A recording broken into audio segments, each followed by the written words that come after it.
Halo, selamat datang kembali Sobat Setia Bastian Studio. Apa kabar kalian hari ini? Semoga selalu dalam keadaan sehat dan tetap semangat ya, mengikuti setiap detik drama kehidupan yang terjadi di sinetron kesayangan kita, Beri Cinta Waktu. Di video kali ini, kita akan mengupas tuntas alur cerita yang benar-benar bikin kita bertanya-tanya, terutama soal perubahan sikap Andra yang makin kesini makin aneh. Kita mulai pembahasan hari ini dengan sorotan utama pada sosok Andra. Ada apa sebenarnya dengan Andra? Di cuplikan episode tadi malam sebelum bersambung, kita bisa melihat dengan jelas kalau Trian merasakan perubahan drastis pada saudaranya itu. Andra yang dulu mungkin kita kenal kooperatif, sekarang berubah menjadi sosok yang dingin, kaku, dan jawabannya itu loh, rada-rada sengak kalau kata orang sekarang.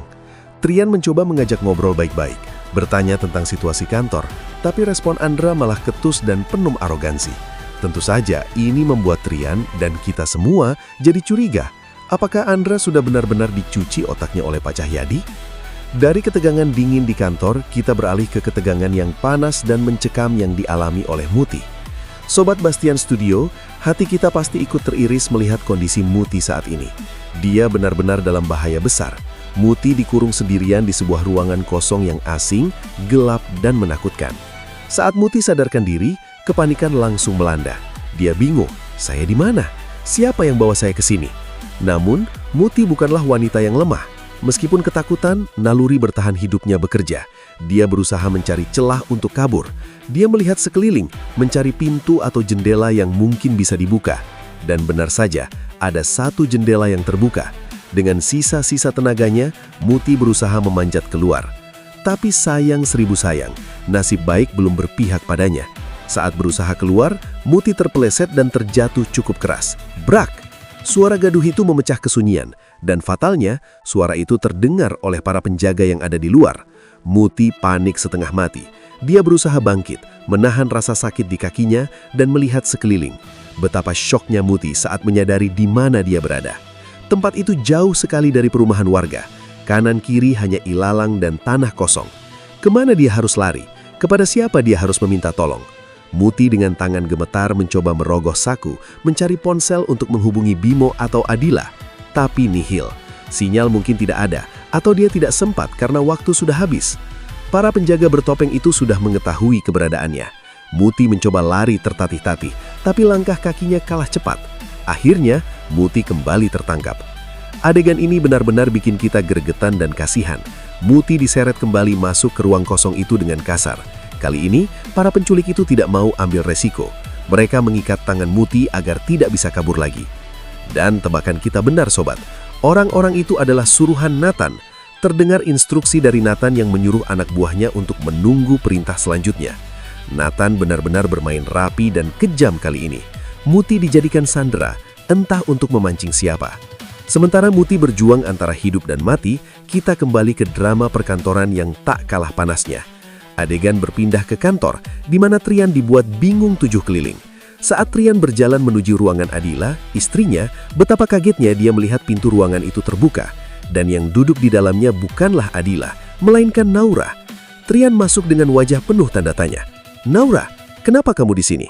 Naura terlihat serba salah, wajahnya menunduk, penuh rasa bersalah. Naura pun menceritakan kejadian sebenarnya. Dia meminta maaf kepada Trian.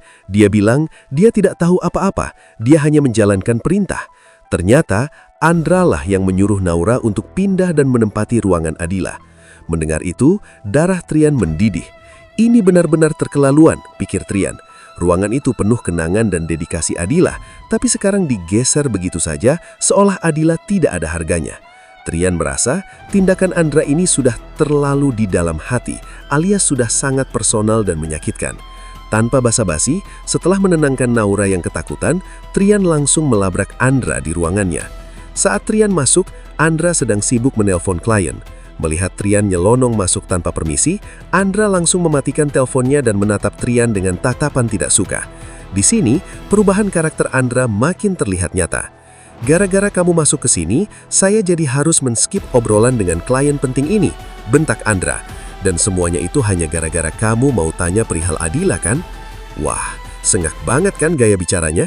Andra seolah meremehkan masalah Adila dan lebih mementingkan bisnis. Trian mencoba menahan emosinya. Dia bilang, "Kamu kan bisa ngomong dulu sama Adila, bicarakan baik-baik, jangan main gusur." Tapi Andra punya 1000 alasan. Dia berlindung di balik aturan perusahaan. Andra bilang, ruangan itu haknya Naura, karena secara posisi, Naura adalah atasannya Adila. Alasan yang logis secara birokrasi, tapi cacat secara empati. Keributan pun tak terelakkan. Trian dan Andra saling mencakak-mencakak, adu argumen, saling tidak mau kalah. Hingga akhirnya, Trian sadar satu hal. Ini bukan inisiatif Andra sendiri. Trian menunjuk wajah Andra dan berkata, "Jangan mau jadi bonekanya Papa. Jangan mau disuruh-suruh Papa melakukan hal kotor seperti ini." Trian benar-benar kecewa berat. Dia bilang, "Papa benci sama aku, oke, aku terima. Tapi kenapa harus memperlakukan Adila seperti ini?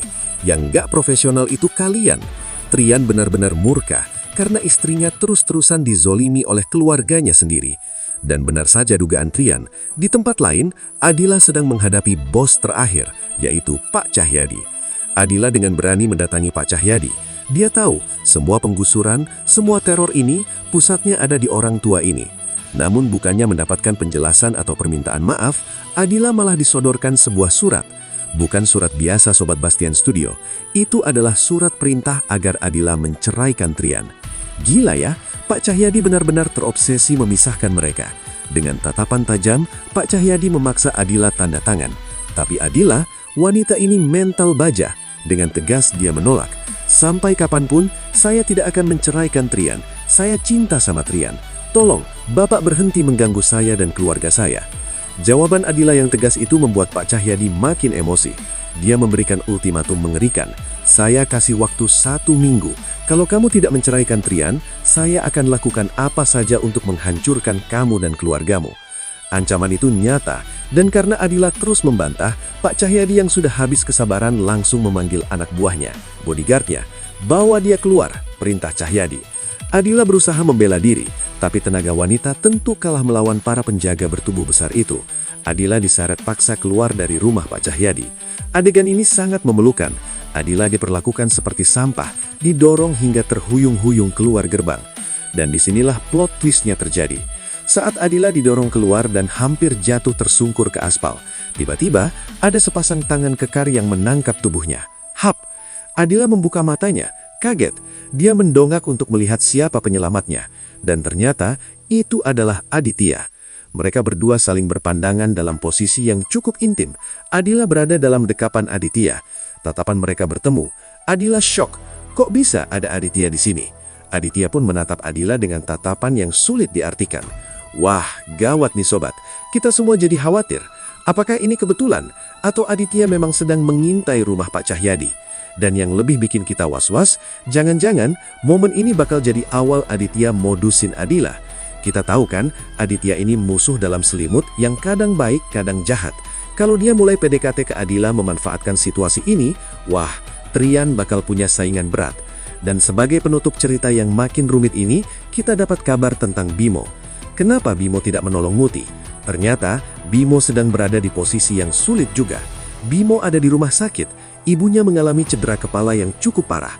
Bimo sedang memohon kepada dokter untuk memberikan penanganan terbaik.